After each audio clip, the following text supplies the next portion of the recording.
Le café dans lequel tu as pris ton petit déjeuner ce matin, la couleur du bus dans lequel tu es monté, la station de métro où tu vas descendre, la ville dans laquelle tu habites.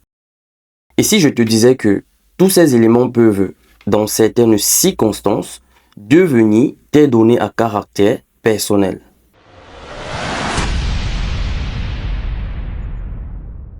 Quand on parle de données personnelles, la plupart des gens pensent immédiatement à leur nom, à leur prénom, à leur adresse email, à leur numéro de téléphone ou à leur adresse d'habitation.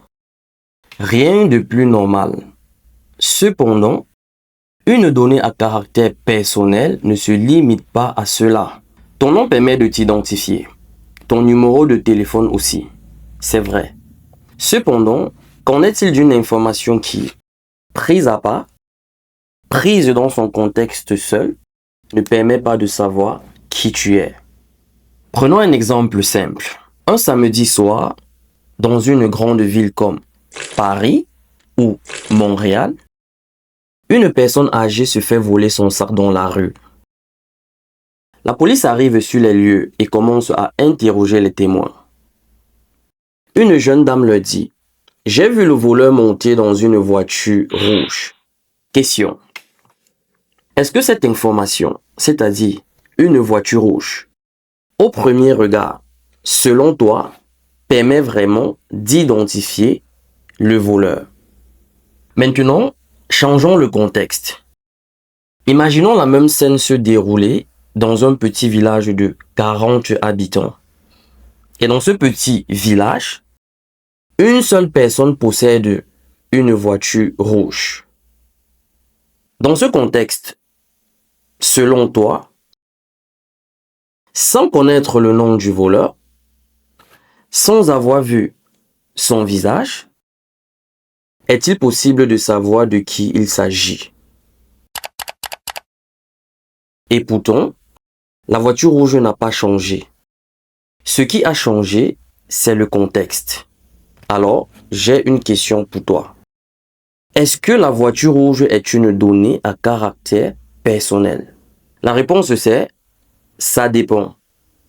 Dans une ville comme Paris ou Montréal, qui sont de grandes métropoles, cette information ne permet pas forcément d'individualiser le voleur.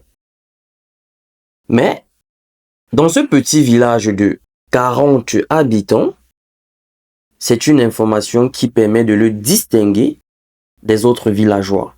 Et c'est là que ça devient très intéressant. Une donnée à caractère personnel n'a donc pas forcément besoin de contenir ton nom pour permettre ton identification. Raison pour laquelle tu devrais faire attention à chaque trace que tu laisses derrière toi. Les endroits que tu fréquentes, les heures auxquelles tu te déplaces, les photos que tu publies, les choses que tu recherches sur Internet, ton adresse IP, par exemple. Le problème, c'est que la plupart d'entre nous n'avons pas encore conscience de la quantité d'informations que nous laissons derrière nous chaque jour.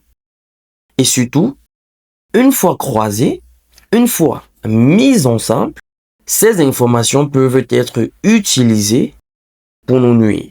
Quelqu'un pourrait déduire que tu fréquentes toujours le même café, que tu prends le même bus à la même heure, que tu rentres chez toi à peu près au même moment, et ainsi de suite. Ta sécurité pourrait être en danger. Que devons-nous donc faire? Voilà la question à se poser. Et la réponse est très simple.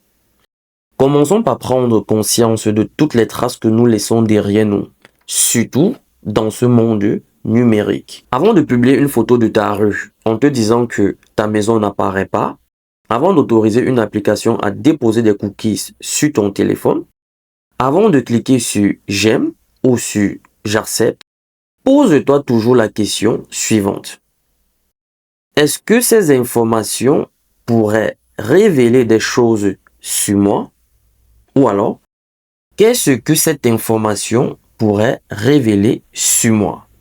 En réalité, protéger tes données personnelles, ce n'est pas seulement protéger ton nom, protéger ton prénom, protéger ton numéro de téléphone, protéger ton adresse email ou protéger ton lieu d'habitation.